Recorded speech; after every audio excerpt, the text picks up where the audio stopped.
आइए अब आपको दिखाते हैं सफाई के स्पोर्ट्स कॉलेज का हाल। आप ये सोचकर हैरान रह जाएंगे, जिन बच्चों का दाखिला स्पोर्ट्स सीखने के लिए हुआ है वो बच्चे वहां झाड़ू लगा रहे हैं, मजदूरी कर रहे हैं और जब सवाल किया गया तो अधिकारी चुप्पी साध कर बैठ गए हैं।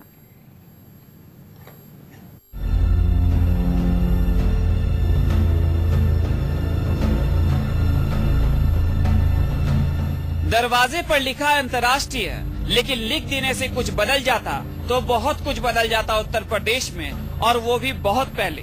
दरवाजे के अंदर झांक ले, सच की तस्वीर बहुत काली नजर आएगी।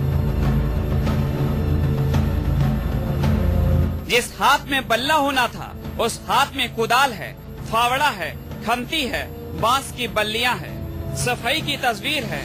नाम तो सुना ही होगा, मुलायम सिंह का वही गांव जहां समंदर के किनारे से सितारे नाचने आते हैं। लेकिन देख लीजिए, जहां सितारे नाचते हैं वहां बच्चे मिट्टी खोद रहे, मजदूरी कर रहे, अफसरों को मुफ्त के मजदूर मिले हैं।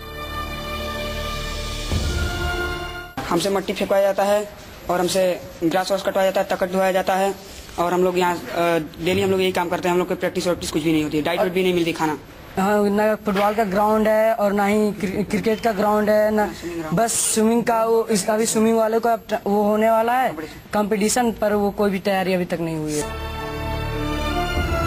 सफाई में बनाया गया था स्पोर्ट्स कॉलेज। बताया गया ऐसा कॉलेज तो हिंदुस्तान में पहला है, सच में पहला है। आप देख लीजिए, बच्चों का आरोप है जो काम मजदूरों का था हमसे जबरन करवाया जा रहा। खाने का तो पूछिए मत।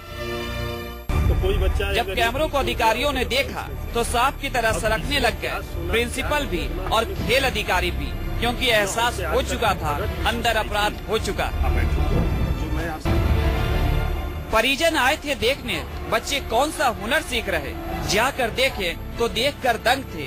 काला पानी की सजा बन गया था कॉलेज। कैमरों से छिपाकर सबको एक कमरे में बंद कर दिया गया ताकि कोई मुंह ना खोले और ना बताए कॉलेज में होता क्या। बच्चा एथलेटिक्स पोल वार्ड से खेल रहा है। हाँ, यहाँ बच्चे की प्रैक्टिस होती है। प्रैक्टिस अकेले है, प्रैक्टिस हो ही नहीं रही है। लेकिन पछतावा अब हो रहा है कि जो बच्चा खेल ही नहीं पा रहा है, साल भर से उसका गेम नष्ट हो रहा है, तो यही पछतावा हो रहा है। क्या दिक्कत है तुम लोगों को?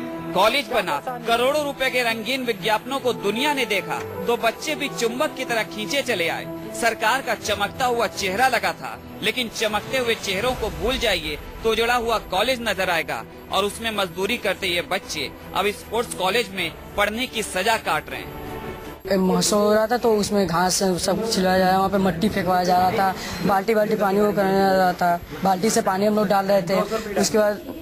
उसके बाद हम लोग अच्छे से डाइट नहीं मिलता है। डाइट यहाँ 200 का है, 2 अंडे 2 केले हैं, पर 2 फ्रूटी है, पर हमें एक ही सब मिलता है। कॉलेज बन गया है, खेल के बड़े बड़े खिलाड़ियों की नियुक्ति हो गई, सारा सामान आ गया, लेकिन खेलने के लिए मैदान तक नहीं। नतीजा ये है कि बच्चे फावड़ा चला रहे, मिट्टी खोद रहे, जमीन समतल कर रहे। तब खेलेंगे और फिर सीखेंगे, और जब सीखेंगे तो देश का नाम रोशन करेंगे। लेकिन ये सब कब होगा पता नहीं। एक ऐसे अंधेरे में छोड़ दिया गया इन बच्चों को जहां भविष्य में उजाले की गुंजाइश फिलहाल नजर नहीं आती, और सीएम कहते हैं बच्चों में हमें भविष्य नजर आता है। अविनाश सक्सेना, सफाई न्यूज़ 24।